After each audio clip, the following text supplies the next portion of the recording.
Few days ago, ZZZ already announced the second anniversary live stream, and it creates a history in this main stream gacha game of anniversary rewards. Now, unlike Genshin Impact, where people really need to beg for the first anniversary to happen, and it was kind of like a way too much embarrassment to see that, because they were doing kind of like outbreak to the Google Classroom and so some other social media stuff to make it happen, and after that you already know that the rest of the history.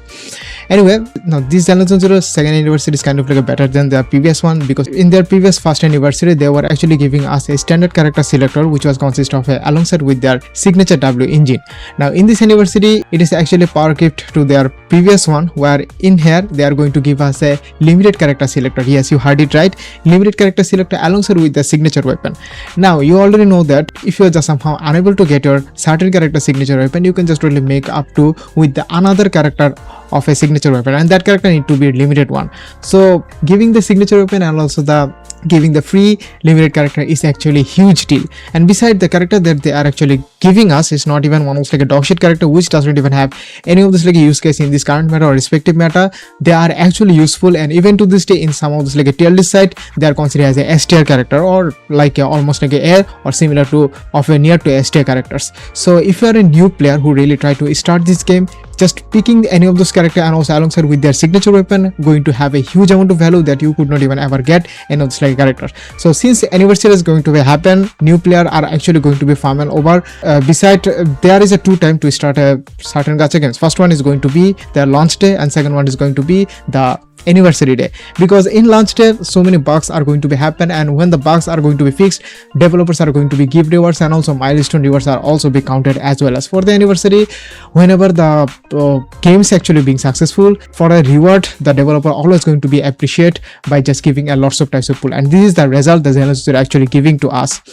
Anyway, the selectors is actually consist of 4 characters, as you can see that on my screen, which is going to be the Jendo, Hugo Vlad, Trigger, and also last one is going to be the Lucia. So in here in this video, I'm going to make this kind of things are considered as a tier list based video, because making a tier list and giving you a little bit of a rundown that which character you should be picking for and which character should be avoiding at any cost is actually a easy way to do that. That's why I'm just picking the tier list method, and rather than just blabbing out the which character you should be pulling and which character you should not. Anyway, let's start the video. The first and foremost character is going to be the Jendo. Yes, Jendo was released around like 2 years ago, and she was the first character who we do have the first of a seductive, or you can say the Gunnar trailer ever. And after that, you already know the rest of the history. ZZZ is starting with so many other characters with some kind of like a Gunnar or so many seductives or erotics trailer to make the players with engage with them, and also try to bring back the more players into this game. Aside from the erotic and also seductive things, she is actually pretty much of a good character in that time, because she was released before the Miyabi, and she was kind of like considered top tier of a anomaly character. She comes from the anomaly class and also comes from the physical element. So if you just somehow able to use her, she can even give you a huge amount of value in that time. But currently, after the Miyabi release, Miyabi just totally shattered the record of the each and every anomaly DPS character to the existent, and she becomes even to this day relevant of a tier 0 character to each and every other endgame modes. But right now the endgame mode is actually shifting towards some certain extent, which does not even make the Miyabi favor too much. That's why Miyabi is not even that much of a top tier. She's just totally lowered down a little bit, but not even that much. But for the Jendo, before the release of a Miyabi, she was considered a good one, but after the Miyabi, she was having a hard time to cope up with the Miyabi's damage, and which makes her a kind of like a unusable, and people are started to losing interest on her, and also use cases are lowering are much worse than ever. But after some days later, ZZZ tried to give us the character buff, which is an overflow buff, just like the HSR are actually giving to some certain characters to make them viable to the respective or current meta. So for that reason, Jendo somewhat of use cases increase again after the getting a buff, but that buff does not even hold a candle what the Miyabi base version does. And another important aspect is that Jendo is one of those characters, whenever you are going to play with her, just giving her a dodge things, you are going to get extra 4 attacks, which is actually going to have a huge amount of damage on her anomaly basis. And another important part is going to be she comes from the anomaly, where anomaly does not even require the crit and crit damage. Just like the HSR in the dot character does not even rely on the crit and crit damage, just having them a crit effective hit rate and also some attack with some good speed, you are good to go. That's the thing about the dot damage. For the Jendo case, she also comes from that types of things. You don't even require the crit and crit damage.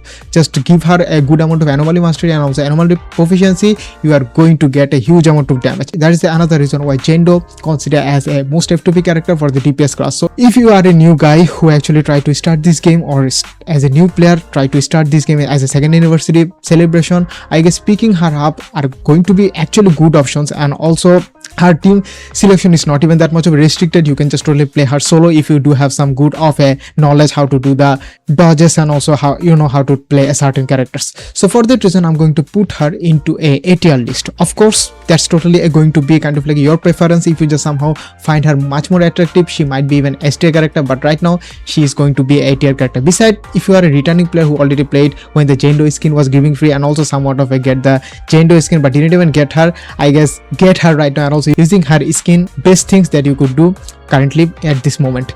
So that's all for this like a Jendo. Let's move on to our next character. Next character is going to be the Hugo Vlad. Man, when the Hugo Vlad was released, this guy was also considered as a top tier character. Of course, each and every new DPS character going to be best in slot, because the game always going to be shield towards that character, and if the game does not even do that, the character won't even sell, and if the sell does not even high, you know that the game company won't even run that long.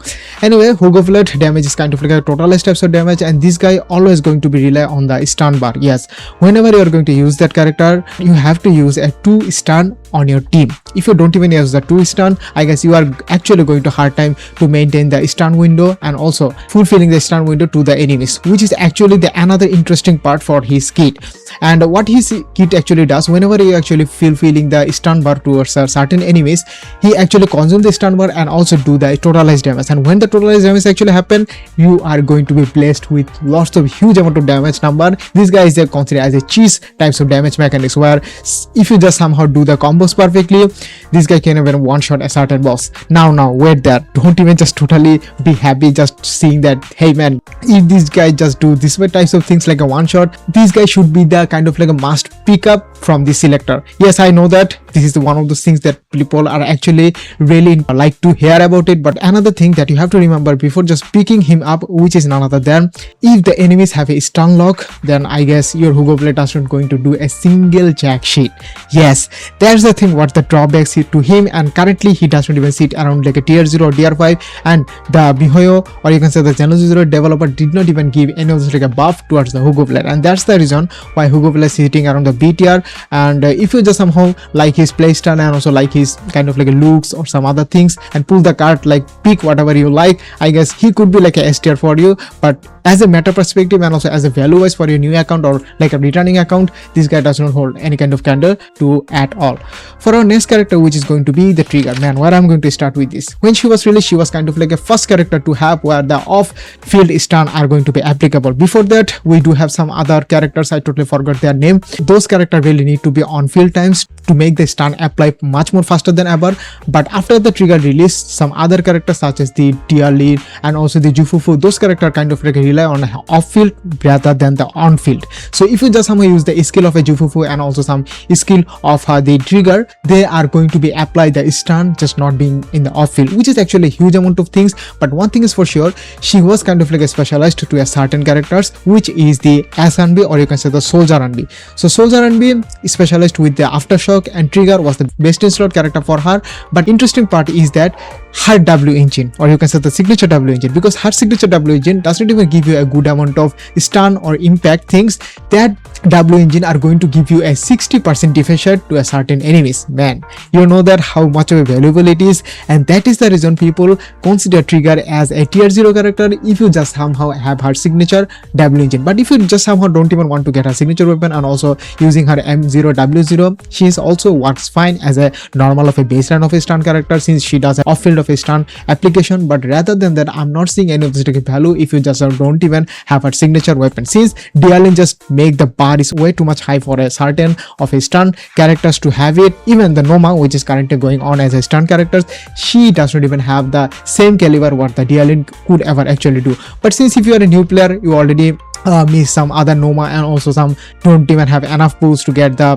DLN, then I guess getting the Trigger with her signature weapon is going to be the best in slot, and you are going to get a huge amount of value that you might not even ever have, since she's also going to give you aftershock damage things, but she's also going to give you a crit damage and also 60% defense shot from her signature weapon, which can make your any other DPS character to deal a high amount of damage. So for that reason, I'm going to pick her with the S tiers. That's the simple thing that you need to know. So for our next character, which is going to be the Lucy. Yes, she was was released around like 5 or 6 months ago, and she was specialized with the Rapture characters or miasma characters. You already know that what the miasma does. Miasma is another kind of like a shield quoted to a certain enemies, and when the shield is actually appear, you have to have some Rapture character to break the shield perfectly. Some other mechanics can even actually helps to break the miasma shield, which is the helps of a stunt character such as the Trigger and also some Dialin, Zupupu, whatever the stunt character you actually use. Using the stunt character can even actually break the miasmic shield, but not even faster than what the Rapture is actually specialized to do that. That is the reason what the Lucia actually does, and also she buffs Rapture and miasmic things way too much ever, and she is also considered one of the like a best character to have for your Wish one, which is our first anniversary of a Void Hunter level character, not even considered the full Void Hunter, just like the Ramiel and also the Miyabi.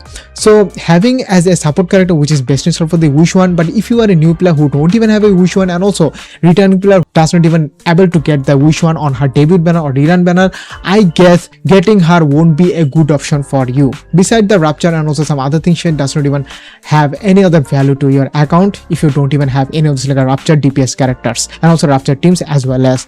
But people in the community ZZZ, they were actually kind of like hyping her up to see that, hey man, we are going to get S tier characters in this current tier list to have a huge amount of value just having her on your account. I already know that she's actually one of the best character to have for the Rapture. The amount of things she's actually done for a Rapture teams is no joke, but outside of a Rapture team, having her value is kind of like a niche one. So if you really want to pick her up just by listening to the player base, I guess she could be S tiers, but I really want to put her into a tier just because of outside of a Rapture team and also the other things, she doesn't even have that much of a value. But since it is a video and also since she is the support characters, of course Rapture character are going to be released in the next future versions, and if you just somehow able to get her, man, no other character are going to be replaced what the Lucy does. And anyway, if you like it, leave a like, and also if you really want to see these types of video on my channel, you can totally subscribe to my channel, also follow my channels, and see you on the next video. Peace.